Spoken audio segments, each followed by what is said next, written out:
Ditën e nesërme është e shtunë, nesër është e shtunë pra dhe bëhet një aktivitet të jetë interesant që në fokus ka shëndetin e gjirit tek femrat. Do të na shpjegoj më konkretisht tani më Donjeta Zesha, e cila është drejtuese e Europa Dona këtu në vendin tonë. Mirëmëngjes e dashur. Mirëmëngjes.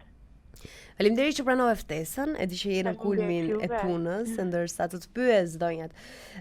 Çfarë keni bërë dhe çfarë pritet të shohim ne, pse jo dhe të vim, sa i takon aktiviteteve tuaja?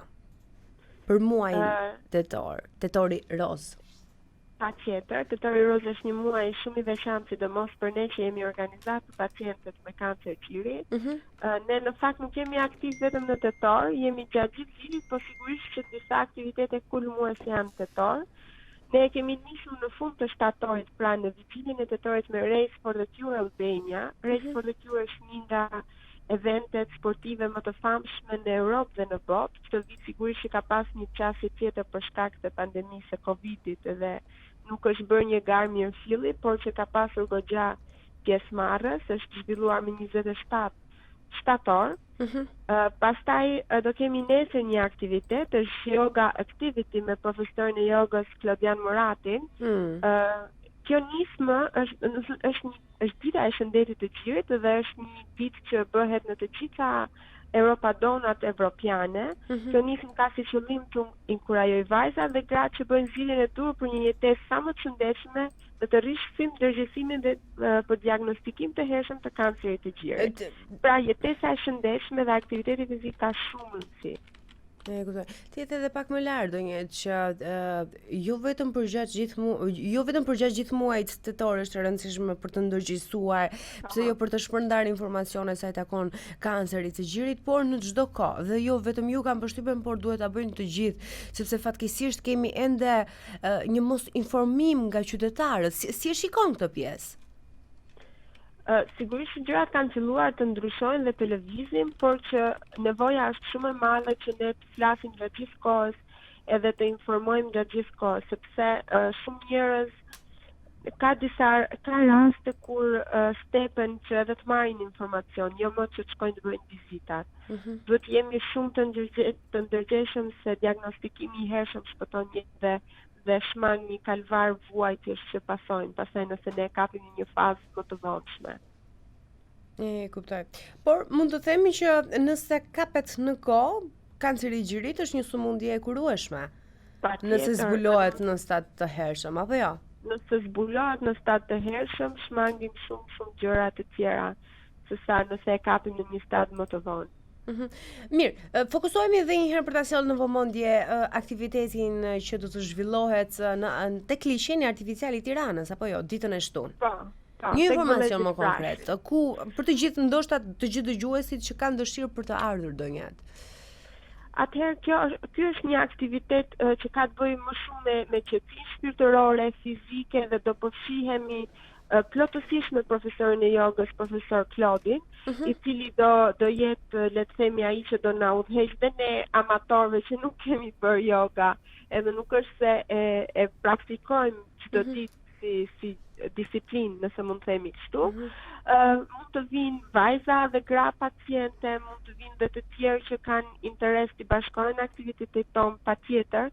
Mjafton që të kenë dëshirën e mirë për të qenë pjesë e një aktiviteti të tillë edhe për të kuptuar se sa e rëndësishme është që ne të jemi vërtet shumë të kujdesshëm nga ana e shëndetit dhe të kemi një jetesë sa më të shëndetshme. E kuptoj. Kështu që ky është një aktivitet, por ne do kemi aktivitete të tjera patjetër. Do njëjtë përpara se të kalojmë tek aktivitetet e tjera.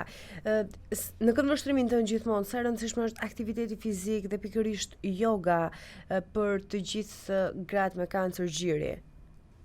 Është shumë sepse ndikon sepse e gjithë sëmundja, jo vetëm që medikamentet kanë efektet e tyre anësore, patjetër pjesa psikologjike dhe yoga është një nga disiplinat që përveç se të qetëson nga ana mendore, gjithashtu të jep edhe një lloj energjie pozitive dhe në fizik të secilit prej nesh, kështu që është një nga disiplinat më të sugjeruara dhe sipas studiuesve dhe atyre që bëjnë kërkime shkencore që edhe lidhen drejt për drejt me shëndetin e grave që janë post trajtimeve. E kuptoj.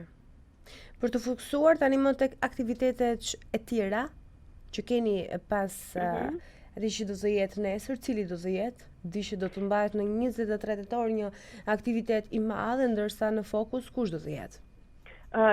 Në fakt do jetë me 17 tetor aktiviteti që është 17 tetor. Pak më i madh se sa ky që do kemi nesër, është fushata e dhurimit të flokëve, është një aktivitet që ne e bëjmë çdo vit, edhe nuk është vetëm fushat dhurimi i flokëve, por është një fest për jetën, janë histori personale që do tregohen, do vinë mjek, pacient, antar, njerëz që mbështesin si kauzë, dhe pra le të themi që do jetë një lloj feste për jetën. Ndërsa 23 tetori është një datë shumë e veçantë, sepse është shpallur tashmë nga Think Pink Europe, data evropiane, ku secili nga ne, kush dëshiron patjetër, të vishemi me rozë dhe të mbështesim këtë kauzë kudo, dhe ideja është që në të gjitha katët e punës në gjithë Europën ne të vishemi me rozë.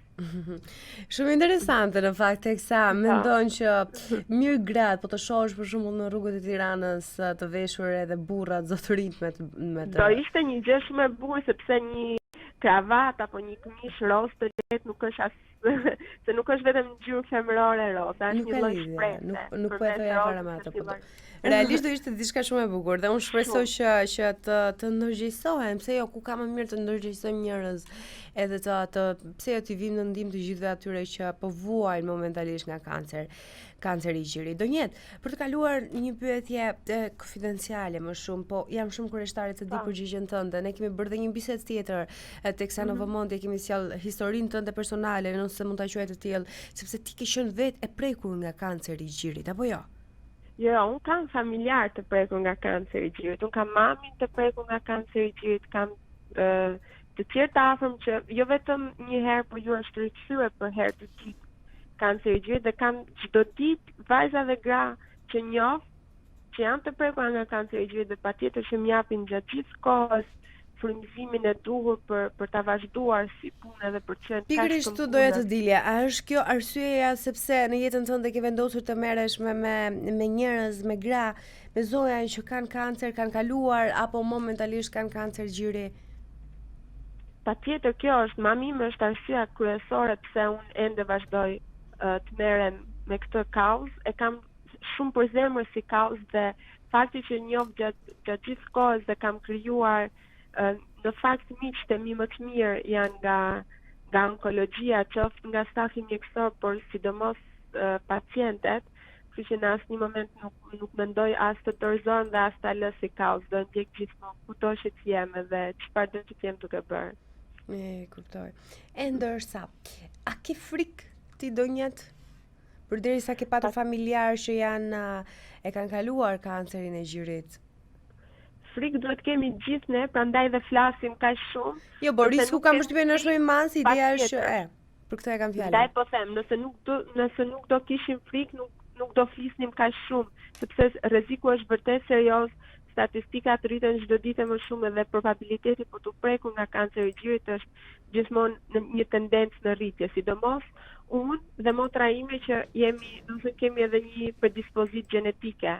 Kështu që patjetër që kam frikë, por mundohem të jem e kujdesshme, mundohem shumë që të shmang të jetën monotone që shpesh herë të kap, apo prandaj kemi dëshirë të bëjmë kaq shumë aktivitete fizike për të nxitur dhe të tjerët dhe për të kuptuar rëndësinë që edhe ne që nuk kemi të prekur nga kanceri i gjirit duhet të kujdesemi që mos shkojmë në atë stad. Dhe kjo nis me një jetesë të shëndetshme, me kontrolle të vazhdueshme, larg stresit, edhe të duam veten tonë. Edhe ushqimi nga ana tjetër ka rëndësinë e tij. Sigurisht, të jetesa e shëndetshme futet edhe ushqime, mirë. Mirë, e dashur, unë të falenderoj për gjithë çka the në kontaktin e mëngjesit. Faleminderit dhe të uroj suksese. Shumë faleminderit edhe juve. Gjithë të mira, ditë mbar.